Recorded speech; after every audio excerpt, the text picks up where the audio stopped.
بسم اللہ الرحمن الرحیم۔ السلام علیکم۔ ایک دفعہ کا ذکر ہے کہ کسی گاؤں میں ایک کسان کے گھر کے باہر 3 پردیسی بوڑھے مرد آرام کی غرض سے بیٹھے آپس میں گفتگو کر رہے تھے۔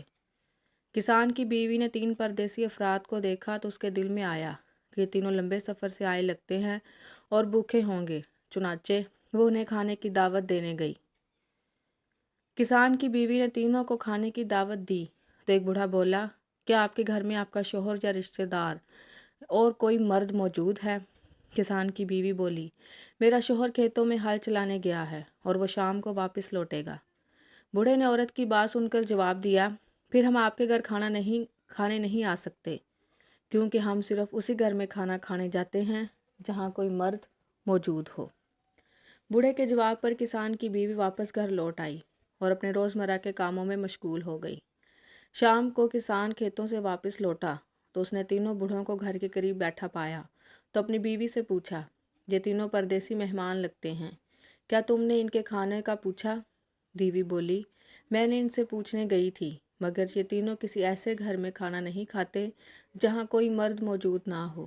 یہ سن کر کسان بولا، تم ان کو دوبارہ دعوت دو اور بتاؤ کہ میرا شوہر واپس لوٹ آیا ہے۔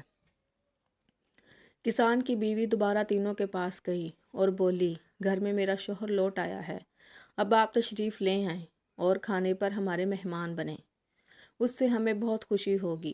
کسان کی بیوی بات سن کر بوڑھا بولا، ہم تینوں اکٹھے تمہارے گھر کھانا کھانے نہیں آ سکتے، تمہیں چاہیے ہم تینوں میں سے کسی ایک کو اپنے ساتھ لے جاؤ اور کھانا کھلا دو۔ کسان کی بیوی بوڑھے کے عجیب جواب کو سن کر بولی، آپ تینوں اکٹھے تشریف کیوں نہیں لاتے؟ اس بات پر بوڑھے نے جواب دیا، ہم تینوں میں سے کوئی ایک جہاں موجود ہو، باقی دونوں وہاں سے چلے جاتے ہیں۔ پھر اپنے ایک ساتھی کی طرف اشارہ کیا اور بولا، یہ دولت ہے اور یہ جس گھر میں جاتا ہے وہاں کے افراد کو دولت کی ریل پیل ہو جاتی ہے۔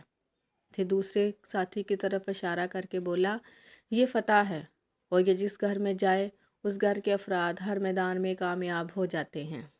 پھر بولا، میں محبت ہوں، میں جہاں چلا جاؤں وہاں کے مکینوں کے دل محبت سے لبریز ہو جاتے ہیں، اس لیے تم گھر جاؤ اور مشورہ کرو کہ تمہیں ہم میں سے کس کی ضرورت ہے۔ کسان کی بیوی گھر لوٹی اور کسان کو بوڑھوں کے جواب سے آگاہ کیا اور بولی، ہمیں چاہیے ہم دولت کو اپنے گھر کھانے پر مدعو کریں تاکہ ہمارے پیسے کی مشکلات حل ہو جائیں۔ یہ سن کر کسان بولا، ہمیں پیسے سے زیادہ کامیابی کی ضرورت ہے، اس لیے ہمیں فتح کو اپنے گھر بلانا چاہیے۔ کسان کی بیٹی جو قریب بیٹھی دونوں کی گفتگو سن رہی تھی بولی، اگر ہم محبت کو اپنے گھر بلائیں تو ہمارے دلوں میں اتنا اطمینان بھر دے گا کہ ہم دولت اور کامیابی کی پرواہ نہیں کریں گے۔ دونوں میاں بیوی بیٹی کی بات سے متفق ہو گئے اور کسان کی بیوی کو بھیجا کہ محبت کو بلا لاؤ۔ بیوی گئی اور بوڑھا سے کہا، آپ میں سے محبت میرے ساتھ تشریف لے آئے تاکہ ہم اس کی مہمان نوازی کر سکیں۔ یہ سن کر خطاب کرنے والا بوڑھا اٹھا اور کسان کی بیوی کے ساتھ چل پڑا۔ جب وہ کسان کے گھر کے دروازے پر پہنچا تو کسان کی بیوی نے دیکھا کہ باقی 2 بوڑھے بھی پیچھے ہی چلے آ رہے ہیں۔ کسان کی بیوی نے پوچھا، آپ تینوں تو اکٹھے نہیں جاتے، اب کیا ہوا؟ آپ تینوں اکٹھے آ گئے۔ آنے والے بوڑھوں نے جواب دیا، فقط محبت ہم میں سے ایک ایسا فرد ہے جس کے بارے میں ہمیں حکم ہے کہ جہاں محبت تنہا جائے وہاں اس کے پیچھے چلے جاؤ۔